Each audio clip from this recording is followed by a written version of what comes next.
Muvattupuzha block പഞ്ചായത്തിലേക്ക് നടന്ന തെരഞ്ഞെടുപ്പിൽ പ്രതിപക്ഷമില്ലാതെ UDF എല്ലാ സീറ്റുകളും തൂത്തുവാരി. 14 ഡിവിഷനിലും UDF സ്ഥാനാർത്ഥികൾ വിജയിച്ചു കയറി. വിജയം പ്രതീക്ഷിച്ചിരുന്ന LDF സ്ഥാനാർത്ഥികളെയെല്ലാം പരാജയപ്പെട്ടത് LDF ക്യാമ്പിന് വലിയ അമ്പരപ്പാണ് ഉണ്ടാക്കിയത്. മൂവാറ്റുപുഴ ബ്ലോക്ക് പഞ്ചായത്തിലേക്ക് നടന്ന തെരഞ്ഞെടുപ്പിൽ സമ്പൂർണ്ണ വിജയം നേടിയിരിക്കുകയാണ് UDF. ബ്ലോക്ക് പഞ്ചായത്തിലെ 14 ഡിവിഷനുകളിലേക്കും ജയിച്ചു കയറിയത് UDF സ്ഥാനാർത്ഥികളാണ്. കോൺഗ്രസ് ബ്ലോക്ക് മണ്ഡലം പ്രസിഡന്റുമാരായ സാബു ജോൺ, സുഭാഷ് കടയ്ക്കോട് എന്നിവരും മത്സരിച്ച് വിജയിച്ചവരിൽ ഉൾപ്പെടുന്നു. യൂത്ത് കോൺഗ്രസ് നിയോജക മണ്ഡലം പ്രസിഡന്റ് ഫൈസൽ വടക്കനേത്ത് തൃക്കളത്തൂർ ഡിവിഷനിൽ നിന്നും ജയിച്ചു കയറി. ഒരു ഡിവിഷനിൽ നിന്ന് പോലും LDF സ്ഥാനാർത്ഥികളെ വിജയിപ്പിക്കാനാവാത്തത് LDFിന്റെ വലിയ പരാജയമായി മാറിയിട്ടുണ്ട്.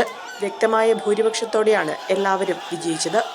ഫൈസൽ വടക്കനെടുത്ത 504 വോട്ടിനും നജീ ഷാനവാസ് 731 വോട്ടിനും സുലൈഖ മക്കാർ 1770 വോട്ടിനും സുഭാഷ് കടയ്ക്കോട് 332 വോട്ടിനും മേഴ്സി ജോർജ് 1859 വോട്ടിനും ലിസി ജോളി 1480 വോട്ടിനും ജോൺ കളമ്പൂക്കാട്ട് 625 വോട്ടിനും ജോസ് പെരുമ്പള്ളിക്കുന്നേൽ 504 വോട്ടിനും സാഹിറ മജീദ് 829 വോട്ടിനും ബിന്ദു ജോർജ് 1612 വോട്ടിനും ജോബി ആന്റണി 922 വോട്ടിനും ജെയ്സ് ജോൺ 30 വോട്ടിനും സാബു ജോൺ 399 വോട്ടിനും മനോജ് PK 1484 വോട്ടിനുമാണ് ജയിച്ചു കയറിയത്.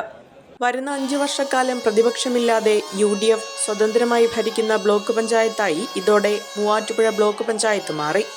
Omania mobiles, AM Road, Perumbaur, PO Junction, Muvatupuzha, near Ant Theatre, Kodamangalam, near St. Peter's, Kolanjeri, Kidakkambalam Road, Pattimattam, Panachiyam Road, Odakali.